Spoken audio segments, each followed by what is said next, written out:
boa tarde a todos. Quero agradecer de antemão a presença de todos aqui, os membros da banca e também o Raí e os colegas que estão assistindo aqui no auditório. Quero dar abertura, à defesa de doutorado do engenheiro Raí Calazans dos Santos Silva. Então, Raí, você tem o seu período de apresentação. Fique à vontade para fazer a sua apresentação, já previamente preparado. E em seguida a gente faz a arguição, onde eu já gostaria de definir a ordem de apresentação. Gostaria de começar a arguição com o Edson, depois o Roberto. A gente faz uma pausa de 10 minutos, e aí depois o Greco e o Caio, e depois nós concluímos a fase de arguição, e em seguida faremos a deliberação numa sessão fechada. Então, fique à vontade, Raí, para fazer a sua apresentação. Tá. Boa tarde, pessoal. Boa tarde a todos. Gostaria de agradecer aqui a presença dos professores avaliadores, agradecer a presença dos amigos aqui no auditório e também os amigos que estão aí assistindo online. Eu me chamo Raí Calazans, sou candidato a doutorado, sou orientado pelo professor Edson Leonel, e o título do meu trabalho é Análise Tridimensional Multifísica da Difusão de Cloretos em Estruturas de Concreto Armado, uma abordagem pelo método dos elementos finitos. Bom, uma breve introdução sobre estruturas de concreto armado é o método construtivo mais utilizado no mundo inteiro. Isso se deve ao fato da sua simples execução e também bastante difundida. É um método construtivo com boa resistência mecânica, também uma boa resistência ao fogo e uma adequada durabilidade. Em projetos de estrutura de concreto armado, é importante definir uma vida útil para a estrutura, Então, essa estrutura, durante esse período de vida útil estabelecido, ela deve desempenhar suas funções com segurança, estabilidade e funcionalidade. Entretanto, seja por problemas construtivos, de execução, de projeto, ou até mesmo mudanças climáticas do ambiente que está inserido, essa vida útil pode ter esse prazo diminuído.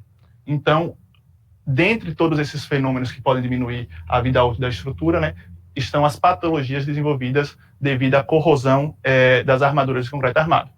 Dentre essas patologias que são geradas, nós podemos citar aqui, como está nessa figura, o destacamento do cobrimento, a perda de seção transversal do aço, a perda de aderência também entre o aço e o concreto, manchas, entre outros.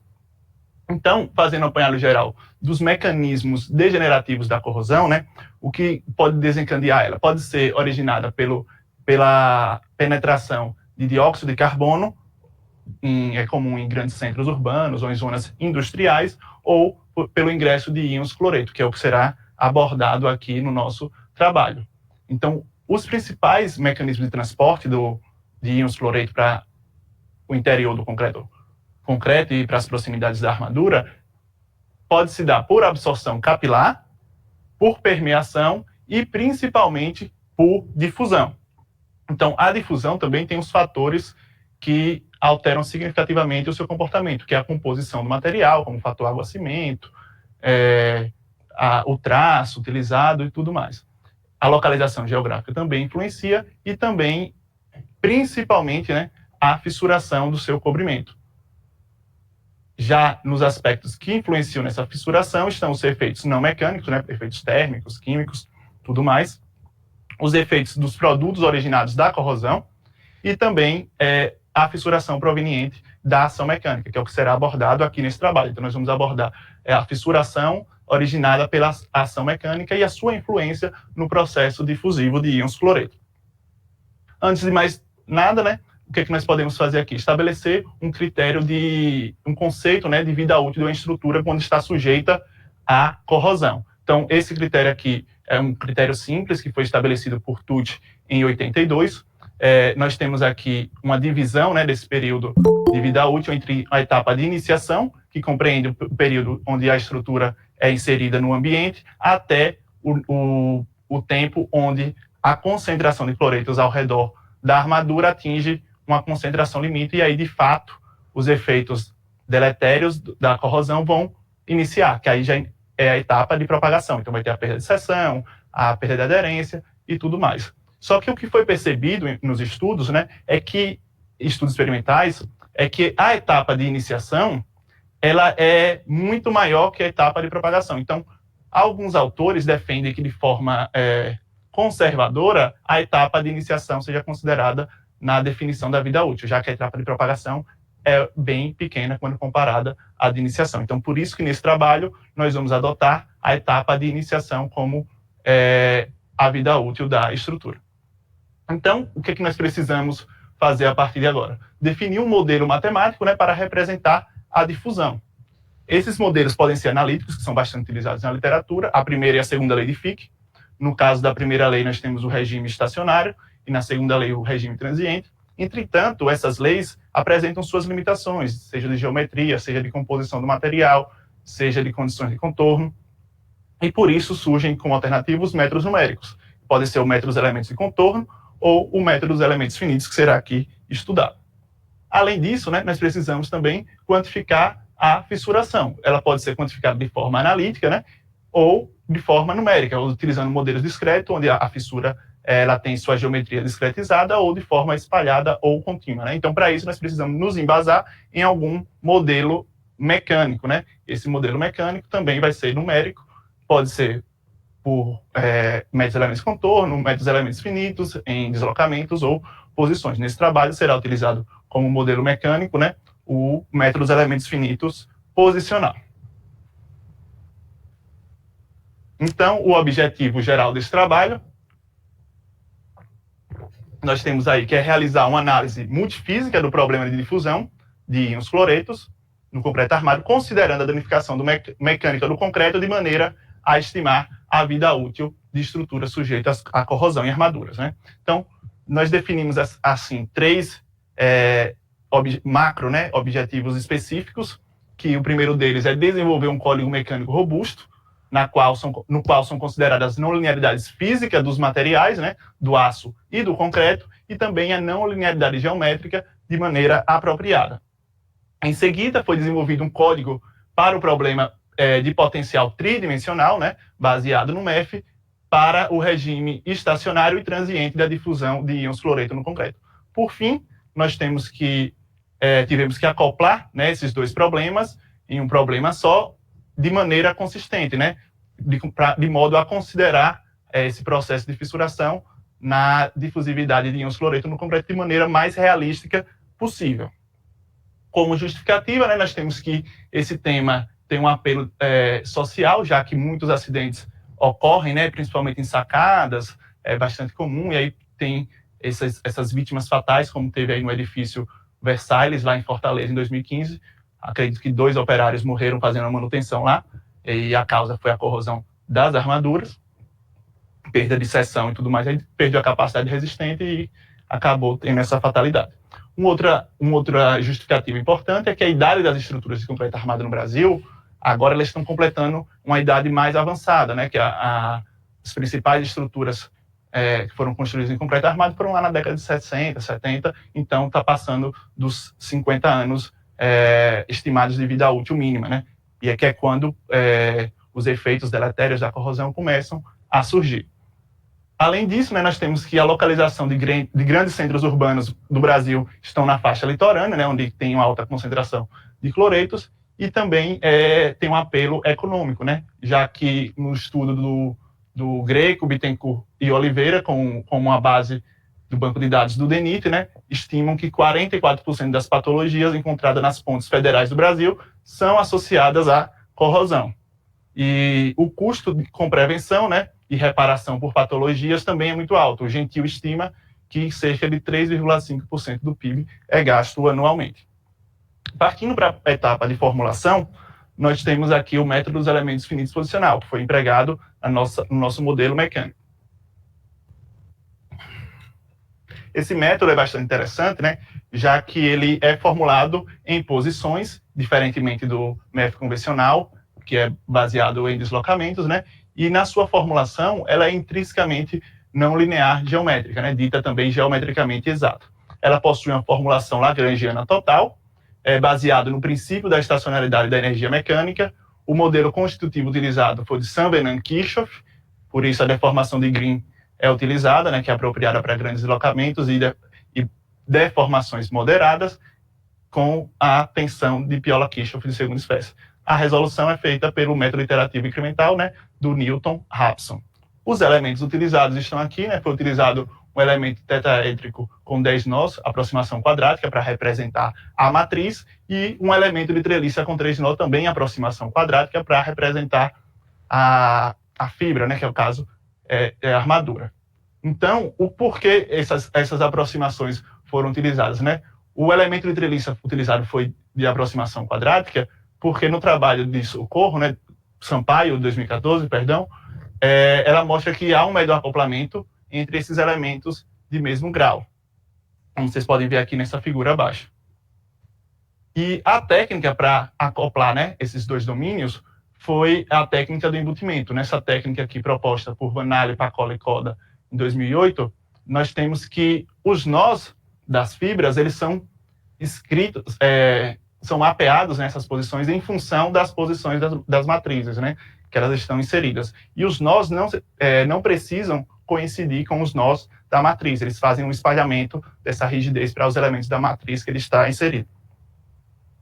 Já no âmbito da não linearidade física, foi utilizado um modelo de dano de Mazars para o concreto, né, para a matriz, no caso, e nesse modelo de dano é considerado que o dano é provocado somente por alongamentos, o comportamento é elástico, né, ele é carregado e tem a mudança somente do seu módulo de elasticidade e volta para a origem, né? É um modelo de dano isótropo, né? Ou seja, é penalizado em todas as direções de maneira igual, e a variável de dano é escalar, variando de 0 para um concreto íntegro para um concreto totalmente danificado.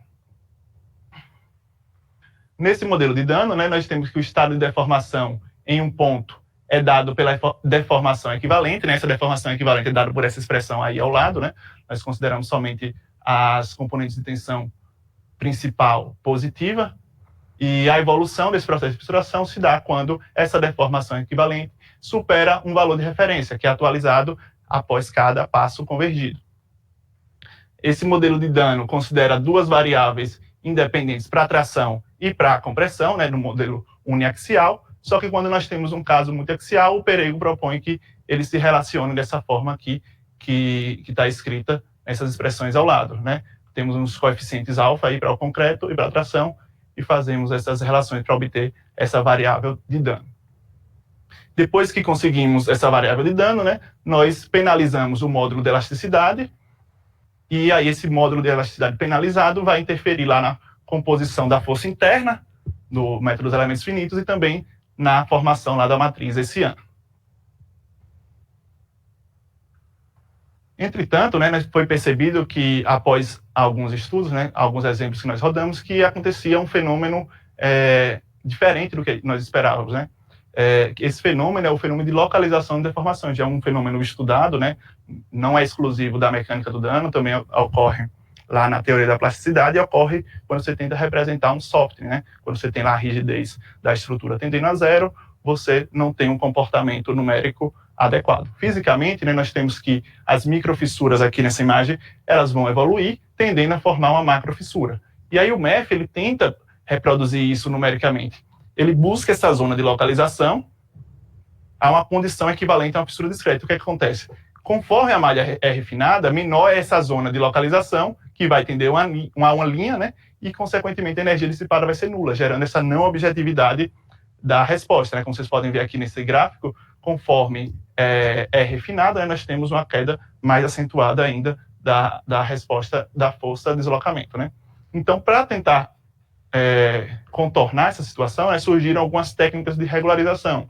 As mais famosas delas, né, são a contínuo micropolar, o modelos com gradientes, integral no local e a energia de fratura, que é a empregada nesse trabalho por ser a mais simples dentre elas e apresentar bons resultados.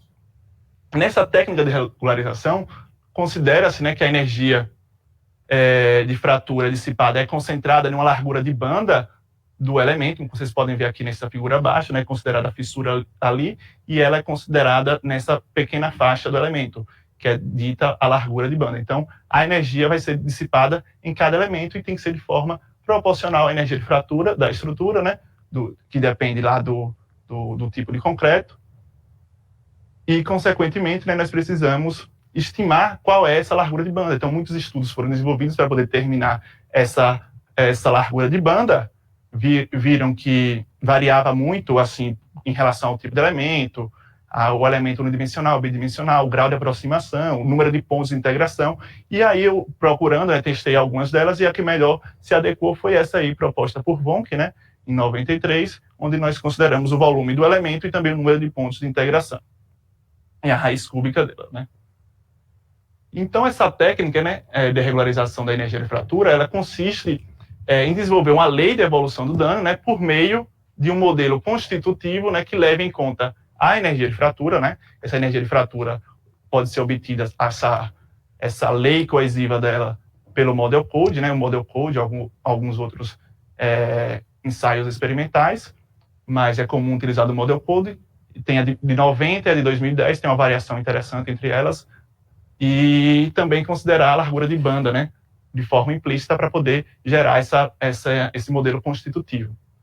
Essa lei coesiva, né, ela pode ser tanto linear, bilinear ou exponencial. A mais comum, né, que o Model Code utiliza é a bilinear. E aí, com isso, nós consideramos que a fissuração, a deformação na zona de fissuração é dada pela abertura de fissura dividido justamente pelo comprimento de banda, né, essa largura de banda.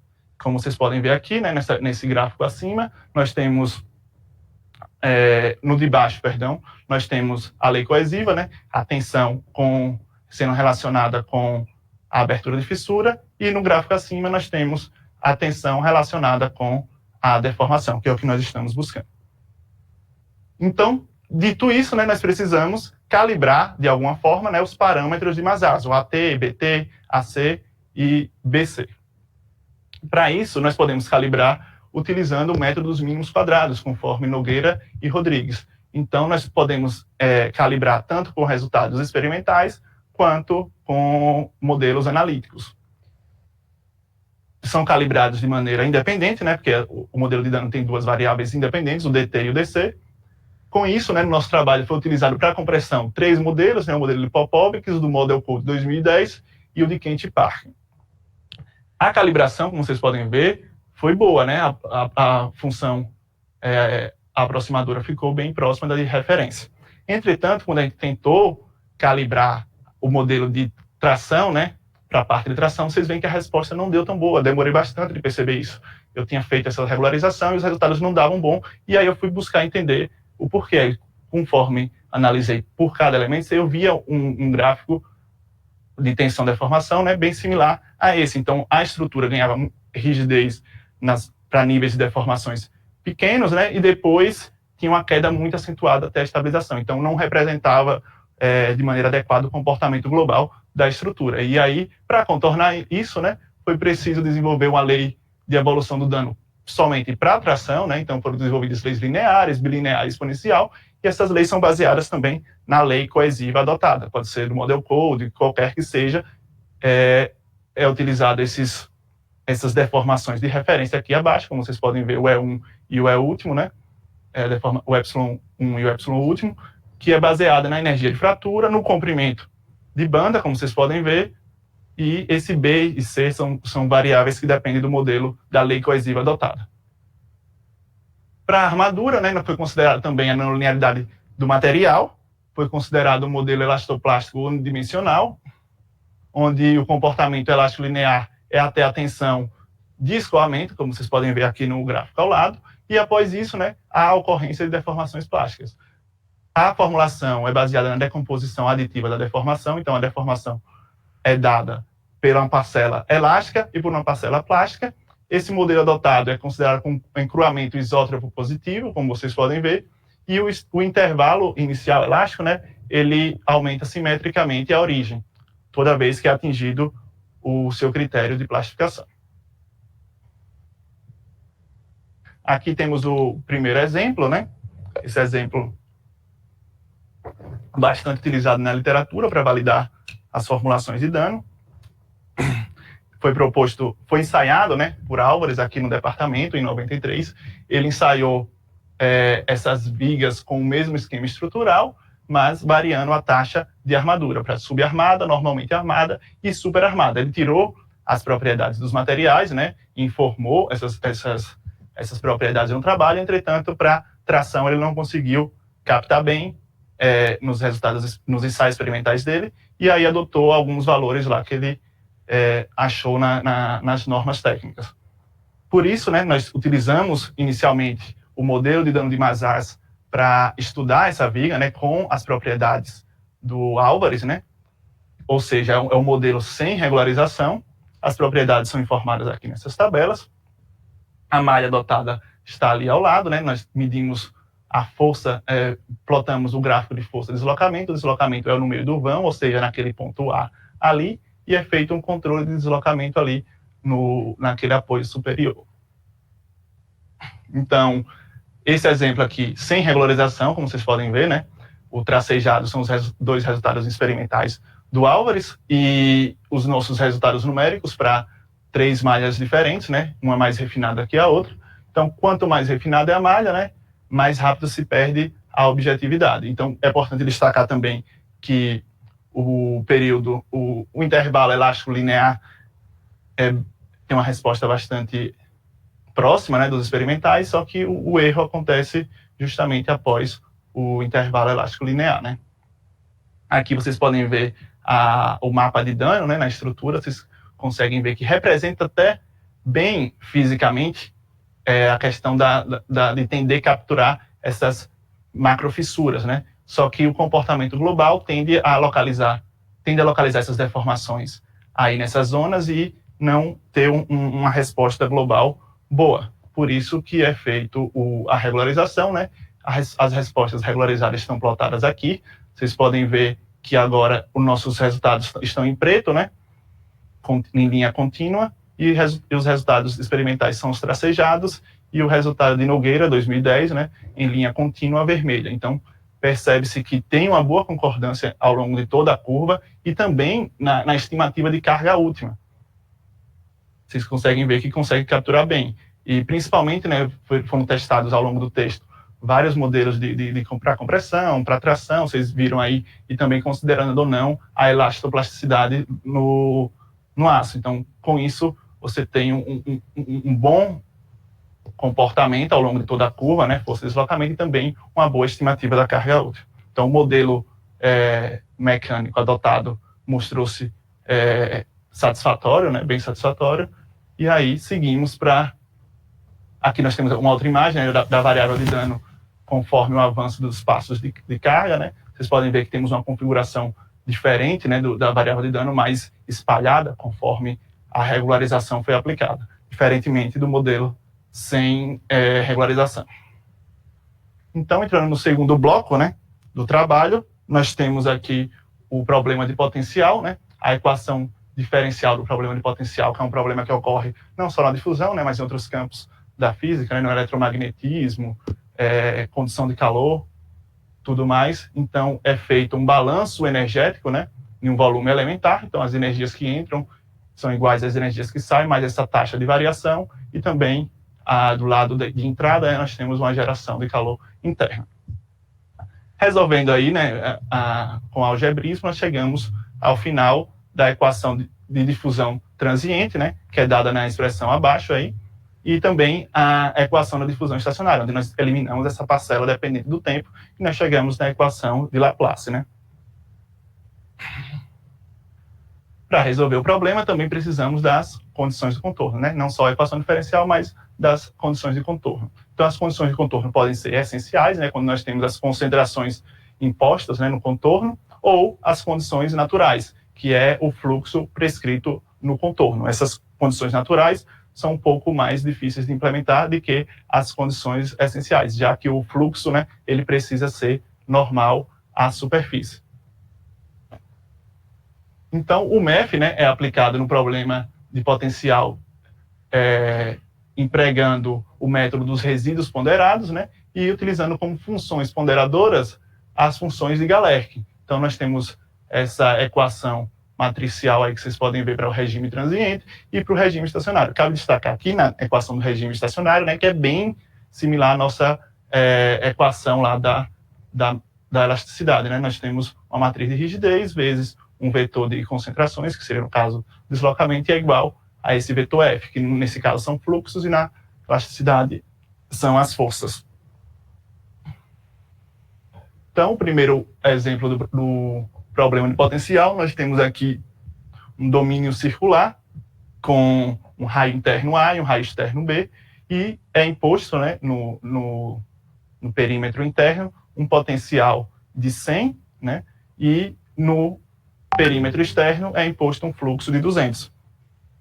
E aí nós temos resultados, né, analíticos para esse problema, e fizemos esse exemplo com o nosso modelo tridimensional. Claro que não considerando na outra dimensão, Z, como o fluxo zero, né? São consideradas faces isoladas. Então, as respostas para potencial estão plotadas aqui nesse gráfico, onde nós temos variando conforme a distância R, né, radial. Então, percebe-se uma boa concordância entre o MEF tridimensional e o modelo e a solução analítica, e também para o fluxo, né? Aqui eu trago essas ilustrações da variação do potencial para a configuração final, né? Para o potencial, para o fluxo em módulo, né? Vocês percebem que para o potencial e para o fluxo em módulo há uma variação radial, já o fluxo em X é de forma simétrica, né? Então, tem as outras componentes. A componente em Y é bem parecida com a de X, só que em outra direção. E o fluxo em Z, conforme nós assumimos, né, no exemplo, ele é nulo. Então, para o problema de difusão transiente, o que é que nós precisamos para poder representá-lo no MEF? Nós precisamos utilizar uma discretização daquele operador diferencial do termo dependente do tempo, né, aquele dc/dt. Então, é utilizada uma aproximação utilizando o método das diferenças finitas, né, como vocês podem ver aqui abaixo. É utilizado esse ponto no domínio do tempo φ vezes ΔT, que é o passo de tempo, e esse φ é o chamado esquema, né, de integração no tempo. Ele pode ser, conforme essa tabela aqui ao lado, pode ser 0, que aí é um esquema denominado explícito, pode ser 1, que é considerado implícito, ou pode ser algo intermediário, um semi-implícito. Então, foi utilizado nesse trabalho o esquema de Galerch, né, utilizando o valor de φ igual a 2/3. E aí nós temos a seguinte equação no formato matricial, né? Nós temos uma nova matriz K, que é a matriz difusiva do problema, só que ela é K barra, né? É um K diferente da anterior, porque ela é composta pela parcela da matriz V, né? Que é aquela parcela que depende do tempo, e pela matriz K, que não tem dependência no tempo. Então, você vê que o φ multiplica tanto o K, quanto no outro lado da expressão, que tem aquele F barra, ele também aparece. Então, o que também é importante mencionar é que esses valores de F, né, no passo de tempo n mais 1 e n, ele precisa ser conhecido em todos os instantes de tempo. E aí nós temos o nosso primeiro exemplo no regime transiente, né? Nós analisamos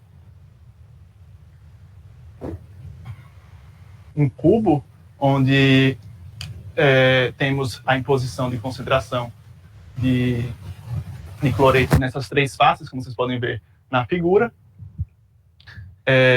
Então, nós temos a situação de fluxo tridimensional, e foi comparado também com as respostas do fluxo tridimensional, soluções unidimensionais e bidimensionais, e além da comparação com o resultado do software comercial ANSYS. Então, as propriedades estão dadas aqui abaixo, né? O coeficiente de difusividade K é dado aqui abaixo, as dimensões do cubo também, 40 milímetros, e é considerado no instante de tempo 0, né? Que a concentração é nula em todo o domínio. Então, nós temos aqui o resultado.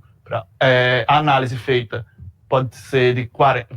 foi de 40 anos, 2 e 10 anos. Então, o que eu trago aqui nesse resultado para concentração e para fluxo é o resultado para o instante de tempo igual a 2 anos, né? Vocês conseguem perceber aí que são resultados característicos tridimensionais, né? Você vê essa variação tridimensional da concentração e do fluxo.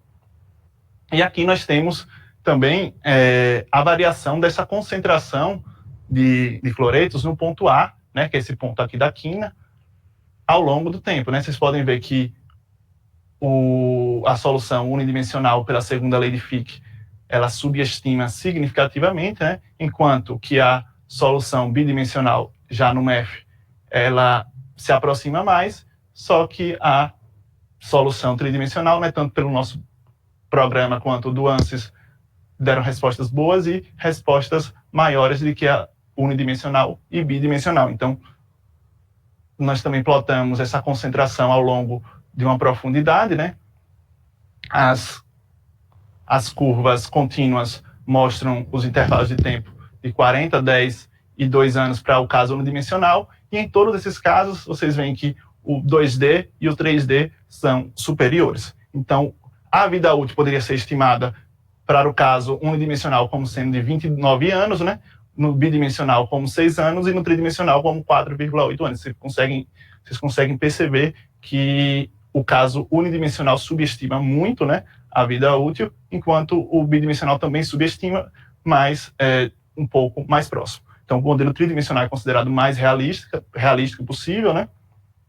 E, por fim, né, nós vamos adentrar no problema multifísico, que é justamente essa parte de acoplamento entre o modelo mecânico e o modelo de potencial, no caso, aplicado ao problema de difusão. Então, a fissuração, ela oferece novos e preferenciais acessos para esses agentes agressivos, que são os íons cloreto, e também já foram feitos, né, trabalhos experimentais que mostraram essa influência da fissuração nesse processo difusivo de íons fluoreto, no concreto, né? Então, esses trabalhos são citados aí. Então, eles buscam relacionar a abertura de fissura com o coeficiente de difusividade efetivo, conforme esses trabalhos, vocês podem ver que varia bastante as expressões, né? E os intervalos também.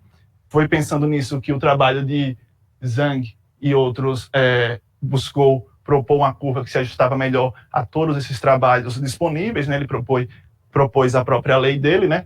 Entre o coeficiente de difusividade efetivo e a abertura de fissura. É importante destacar, né, que ele propôs essa lei em 3 estágios, né? No estágio 1, como vocês podem ver, esse Kc é o coeficiente de difusividade do concreto íntegro, e ele está ali até um certo nível de abertura de fissura, né? No estágio 1, quando a abertura de fissura é menor do que essa W1, que é uma abertura de fissura limite inferior, a influência da fissuração ela pode ser desprezada. E no estágio 2 é quando, de fato, né, acontece esse aumento, né, no coeficiente de difusividade, conforme a abertura de fissura cresce até um valor limite, né, W2. Após esse valor limite, é considerado que o coeficiente de difusividade permanece constante e igual ao valor do coeficiente de difusão em solução livre, né, que é o K0. Então, essa lei dada nessas expressões aqui, ele utilizou uma função senoidal, né? E o que tem mudado bastante são essas aberturas de fissuras, né? Limites inferior, tanto superior. Vários trabalhos tentaram estudar elas, né? Alguns dizem que W1 não existe, né? Ou seja, começou a fissurar, já tem a variação no coeficiente de difusividade, e outros adotam esses valores aí de 30 micrômetros, 60, e W2 também tem uma variação muito grande. Então, nesse trabalho, a favor da segurança, né, nós também consideramos que o W1 já seria ali imediato ao ED0, né? Então, se já começou a fissurar, também consideramos que o coeficiente de difusividade é alterado até um valor limite. Esse valor limite é calculado conforme a lei coesiva adotada, no caso da abertura de fissura, limite lá do modelo, por exemplo, do Model Code, lá do problema mecânico.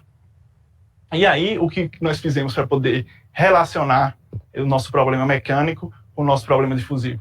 Nós pensamos, né, de forma análoga ao problema mecânico, lá que tinha o problema, a questão da lei coesiva, né, relacionava-se uma abertura de fissura com a tensão, depois se relacionou a deformação com a tensão, considerando que a deformação que ocorre ali na zona de fissuração, como sendo a abertura de fissura dividido pelo comprimento de banda, né? Então, nós pensamos em fazer da mesma forma aqui, para poder utilizar a mesma abordagem contínua, né? E não precisar utilizar uma abordagem discreta.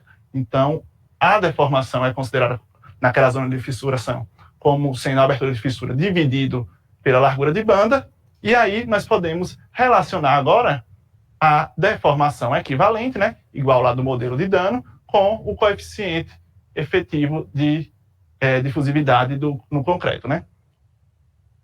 Então, foi baseado lá no modelo de Zhang, né? Então, o que nós fizemos foi reescrever em função da deformação equivalente. Então, poderia ser utilizado qualquer outra expressão, mas preferiu-se utilizar essa.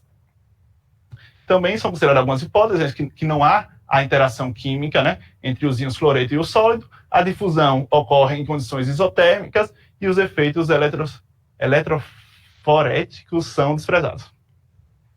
O primeiro exemplo, né, multifísico, nós temos aqui essa viga engastada e livre, com fluxo tridimensional. As condições de contorno mecânica estão expostas aqui na figura. As propriedades do concreto também são expostas aqui. Foi utilizado o modelo de compressão de Popovics, né? O modelo de tração foi utilizado, foi baseado no Model Code, e também as demais propriedades do Model Code. O FCK, considerado de 50 MPa, e nós temos aí as propriedades do aço, também baseado no Eurocode 2. Aqui ao lado nós temos as condições de contorno do problema de potencial, né? Vocês veem que temos duas faces isoladas, né? A face lá do engaste e a face inferior. As demais faces estão sujeitas a uma concentração de cloretos de 1,15, né? E no instante inicial é considerado que não existe concentração de cloretos em todo o domínio. Então, as propriedades difusivas são estimadas de acordo com essa expressão aqui, que é em função do fator água-cimento, e aí o fator água-cimento também é estimado de acordo com a resistência do concreto, né, o FCK. Aí nós chegamos a um valor de coeficiente de difusividade para o concreto íntegro, né, que depois vai variar lá conforme o processo de danificação. Então, neste exemplo, né, nós pegamos 3 situações de carregamento, né? Vamos dizer assim. Um para o concreto íntegro, né, considerado elástico. Outro para 50% da carga última. E o último com 100% da carga última. Então, a malha utilizada está exposta aqui ao lado, né? Uma malha que se faz proveito da simetria do problema. Então, só precisamos discretizar metade, né, do domínio. E aqui nós temos a configuração do dano, né, para os 50% e para os 100% da força última. Então, vocês percebem que fica bastante fissurado lá com a carga última. E aí, em seguida, nós estudamos como se dá esse perfil de concentração de cloretos após um período de 50 anos. Então, aqui nós temos a imagem da figura para tridimensional, né, essa variação para o concreto no domínio elástico, né? E pegamos a seção de interesse, que é a seção mais fissurada, que é a seção lá do engaste. Então, vocês podem ver aí essa variação. Então, o importante é comparar com os modelos fissurados. Aqui, com a força de 50% da carga última, vocês percebem que há uma alteração nesse perfil de concentração, né? Vocês veem que está bastante intensificada. Isso com 50%. Você já vê aqui na seção do engaste que avançou significativamente. Enquanto que para a seção, para o problema onde nós temos 100% da carga última, a situação da concentração é mais intensa ainda, acompanha ali a questão da fissuração. E ali na seção de engaste, quase que saturado, né? Completamente saturado. Aí, para poder analisar melhor, né, foram plotados os gráficos dessas concentrações ao longo do comprimento da armadura, né, superior. Então, vocês podem ver aqui nesse gráfico, concentração em relação à distância da armadura da borda. Aqui em 0 nós temos a face livre, né? Então, na face livre tem um fluxo tridimensional de cloretos. Então, vocês percebem aqui que a concentração na extremidade é maior, né? E vai decaindo até a estabilização. No caso do concreto íntegro, isso permaneceria constante até o engaste. Mas quando nós temos os casos fissurados, vocês percebem que a 50% ela vai aumentando ali na região próxima do engaste, e para uma situação de 100%, nós temos esse processo mais intensificado ainda, chegando a saturar, né, e também tendo um intervalo maior.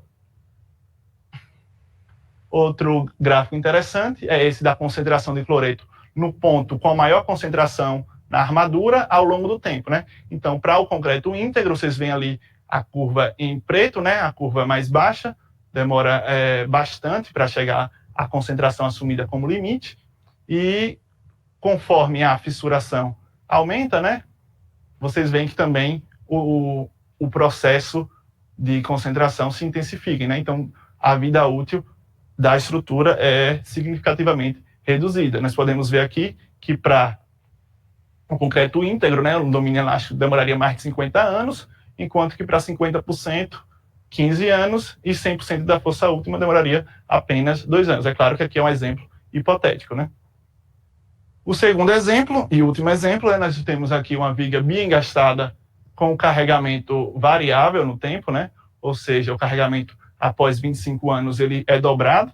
Então nós analisamos a situação com o carregamento 1, né, permanecendo constante ao longo de todo o tempo, e o carregamento 2, onde tem esse salto aí em 25 anos. É feita uma análise em 50 anos.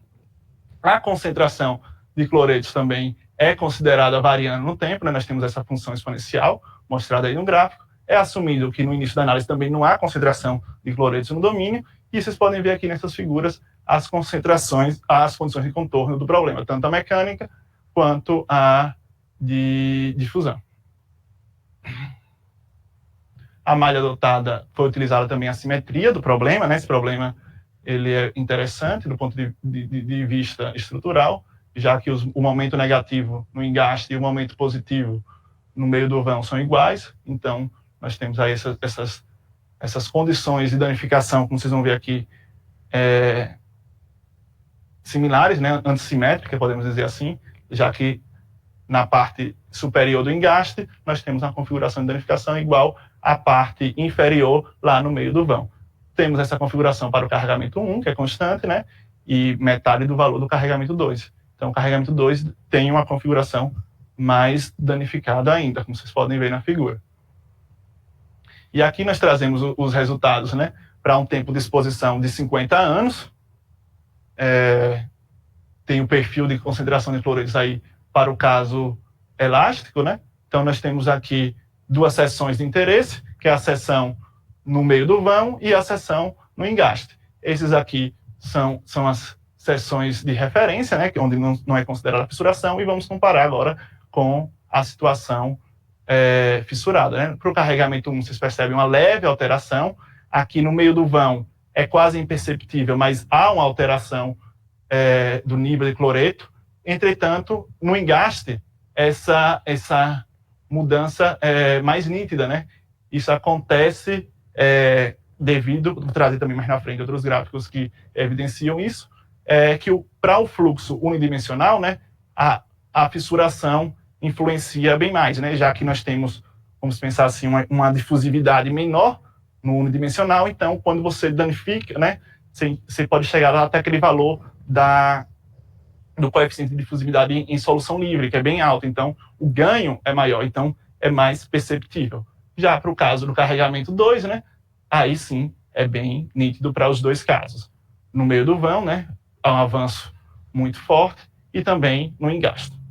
E aí, para poder ver melhor, né, nós temos aqui essa variação aqui da concentração para o carregamento 2 ao longo do tempo, né? Esse videozinho para mostrar esse avanço aqui. Quando tem esse salto de carregamento, a condição fissurada se aumenta, né? Então se intensifica ainda mais a concentração de cloreto naquela região. Nesse gráfico que eu trago aqui da concentração de cloretos na armadura após o período de 50 anos, né? Vocês podem perceber aqui que a armadura superior está em azul, né? Para o caso íntegro, né? E em preto nós temos para o carregamento 1, né, que é o carregamento menor, que varia, e em vermelho para o carregamento maior. Então, vejam só, comparando só o carregamento, a concentração da armadura superior e inferior íntegra, né, vocês percebem que a inferior já é maior, né, é algo ali próximo de 2, enquanto que a superior é algo próximo ali de 1,3. Isso se deve a questões de fluxo, né? A inferior ela está sujeita a um fluxo bidimensional, então o acréscimo de concentração é maior. E aí, no caso fissurado, né, quando a gente fissura a estrutura, vocês percebem que o ganho, né, o ganho assim, vamos pensar o ganho de concentração para o caso bidimensional, claro, né, vocês conseguem ver aí em preto e em vermelho, lá na região próxima ao meio do vão, né, há um acréscimo, mas o acréscimo é maior ainda no caso de fluxo unidimensional. Ali no engaste, há um aumento considerável, né, desse valor, dessa concentração. E aí também, né, plotamos esses gráficos de concentração ao longo do tempo, né, no ponto também de maior concentração de cloretos na armadura, aí vocês podem ver que quando nós temos aquele salto de carregamento, também há um salto de concentração, e isso evidencia, né, que o carregamento, o histórico de carregamento é importante, sim, também na determinação de uma vida útil de uma estrutura, já que reduziu significativamente o tempo de vida útil. Como vocês podem ver aqui, nessa tabela, foi considerado uma concentração limite igual a 1,8, e aqui nós temos o tempo até atingir essa concentração limite para a armadura superior e inferior. Para o concreto íntegro, né, nós temos que o tempo necessário para atingir essa concentração limite seria de mais de 50 anos, para a armadura superior, já para a armadura inferior, 49 anos. Para a situação de carregamento 1, para a armadura superior, também seria acima de 50 anos, enquanto que a inferior já se mostra menor, né, que tem um fluxo bidimensional. Então, seriam 31 anos. Enquanto que, para o carregamento 2, como nós temos a situação muito danificada, né, vocês veem que se aproxima bem mais, né, o tempo para atingir essa concentração limite, tanto da superior quanto da inferior, chegando a 27 anos para a superior e 25 anos para a inferior. Também nós temos aqui o valor da concentração, né, de cloretos na armadura após 50 anos, para cada um dos casos, né, também a comparação relativa ao concreto íntegro. Então, para o carregamento 1, teve um acréscimo de 27% do nível de concentração, né? E para o concreto, para o carregamento 2, chegou a mais que dobrar na armadura superior, devido a essa questão de fluxo dimensional, né? E na armadura inferior, tem acréscimo, tem, mas é inferior ao da armadura superior. Então, chegando aqui na conclusão do trabalho, né, nós percebemos que o MEF posicional mostrou-se uma ferramenta valiosa, né, devido à sua formulação, permitiu uma melhor descrição dos campos de deformações, né, então uma formulação não linear geométrica, e também com o auxílio da técnica de embutimento, foi possível modelar de forma satisfatória esses materiais compostos, como o concreto armado, e diminuindo significativamente o custo computacional, né, já que não acrescenta os graus de liberdade. O modelo de dano de Mazars precisa de uma regularização da solução, né, devido à localização das deformações, esse problema encontrado, e necessita também de uma nova lei lá de evolução do dano somente para a tração, para poder aplicar essa técnica de regularização baseada na energia de fratura. O modelo elastoplástico também permitiu uma previsão mais realística do comportamento mecânico, né, como vocês viram nos resultados do trabalho, e também o problema de potencial implementado e validado, né, ele permite uma análise mais generalista, diferentemente dos modelos analíticos da lei de Fick, né, permitiu considerar as condições de contorno variando no tempo, a heterogeneidade do material, né, já que considerou-se o fluxo nulo ali na armadura, e também o acoplamento proposto, né, chegando na parte do acoplamento proposto, ele é bastante simples, né, mas tem um certo embasamento teórico, já que se utilizou daquela abordagem contínua, né, e pode ser empregado também com outros modelos de dano, já que é baseado na deformação equivalente. Necessita, claro, de uma validação experimental, porém é evidente a potencialidade da formulação. Entre os efeitos da fissuração percebidos nesse trabalho, né, nós percebemos a alteração na distribuição da concentração de cloretos ao longo da armadura, né, a acentuação da concentração máxima, a diminuição da vida útil e também que existe uma maior influência em fluxos unidimensionais. Por fim, né, essa ferramenta é considerada bastante valiosa, já que essa área vem ganhando bastante notoriedade. Como sugestões de trabalhos futuros, nós temos aqui a implementação da etapa de propagação da corrosão, a realização de ensaios experimentais para poder tentar calibrar essa lei, né, e implementar também modelos de danos mais robustos, é possível, considerar também outros fatores lá no problema de difusão, como a temperatura, a umidade, a concentração de cloretos variando conforme o tempo, né, outros tipos de condições de contorno, e entre outros fatores. Também, como esse fenômeno de difusão de cloretos é bastante, né, você vê que a concentração limite de um trabalho para outro experimental varia muito, as leis propostas variam muito, seria interessante fazer uma análise de confiabilidade e também buscar implementar técnicas mais eficientes de geração de malha, porque eu sofri alguns problemas quanto à geração de malhas, né, o código estava todo ok, mas a geração de malhas em alguns momentos aconteciam de gerar elementos bastante distorcidos, né, a magnitude das dimensões das armaduras a serem discretizadas e toda a estrutura. E também empregar as técnicas de paralisação no código, né, dado o peso computacional, principalmente devido ao modelo mecânico. Então foi isso, pessoal. Muito obrigado. Muito obrigado, Raí, pela sua apresentação. A gente passa agora para a fase de arguição.